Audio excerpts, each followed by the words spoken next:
চীনকে একহাত নিয়ে অন্য দেশগুলোর ওপর আরোপিত শুল্ক 3 মাসের জন্য স্থগিত করেছে যুক্তরাষ্ট্র। তবে চীনের পণ্যে শুল্ক বাড়িয়ে 125% করেছেন ডোনাল্ড ট্রাম্প। জবাবে মার্কিন পণ্যে 34 থেকে বাড়িয়ে 84% শুল্ক আরোপ করেছে বেইজিং। শুল্ক স্থগিতের সিদ্ধান্তে ট্রাম্প প্রশাসনকে অভিনন্দন জানিয়েছেন ডক্টর ইউনুস। বিস্তারিত থাকছে ইমরুল হাসানের রিপোর্টে। অনেকটা আকস্মিকভাবে পাল্টা শুল্ক কার্যকর হওয়ার দিনে বেশিরভাগ দেশের ক্ষেত্রে সিদ্ধান্তটি 3 মাসের জন্য স্থগিতের ঘোষণা দিয়েছে যুক্তরাষ্ট্র। এই 3 মাস 10% হারে শুল্ক দিতে হবে সেসব দেশকে। তবে কানাডা, মেক্সিকো ও চীনকে এই তালিকার বাইরে রেখেছেন প্রেসিডেন্ট ট্রাম্প।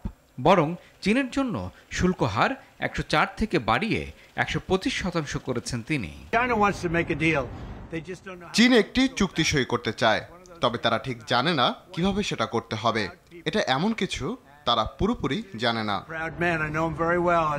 এর আগে নিজের মালিকানাধীন সামাজিক মাধ্যম ট্রুথে এ ব্যাপারে ট্রাম্প লেখেন, বিশ্ববাজারের প্রতি চীন যে অসম্মান দেখিয়েছে তার ভিত্তিতে চীনের উপর শুল্ক 125% উন্নীত করছি, যা এ মুহূর্ত থেকে কার্যকর হবে।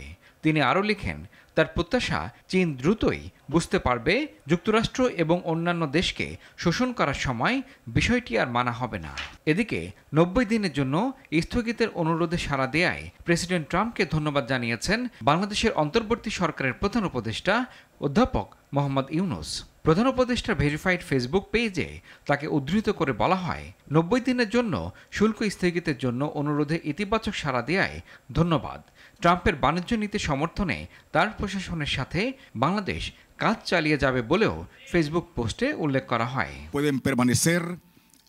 এদিকে কানাডা ও মেক্সিকোর উপর ঠিক কত শতাংশ শুল্ক থাকছে তা নিয়ে ধোঁয়াশা থাকলেও পরবর্তীতে জানা যায় এই হার 25%। শুল্ক নিয়ে টানাপোড়েন ও উদ্বেগের জেরে বিশ্বজুড়ে শেয়ার বাজারে অস্থিরতা চলছে, যদিও সিদ্ধান্ত স্থগিতের ঘোষণা আসার পর অনেকটা চাঙ্গা ভাব ফিরছে।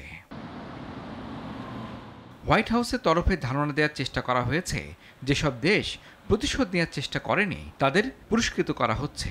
তবে চীনের সঙ্গেও ট্রাম্পের সমঝোতার সম্ভাবনা উড়িয়ে দিচ্ছেন না বিশ্লেষকেরা।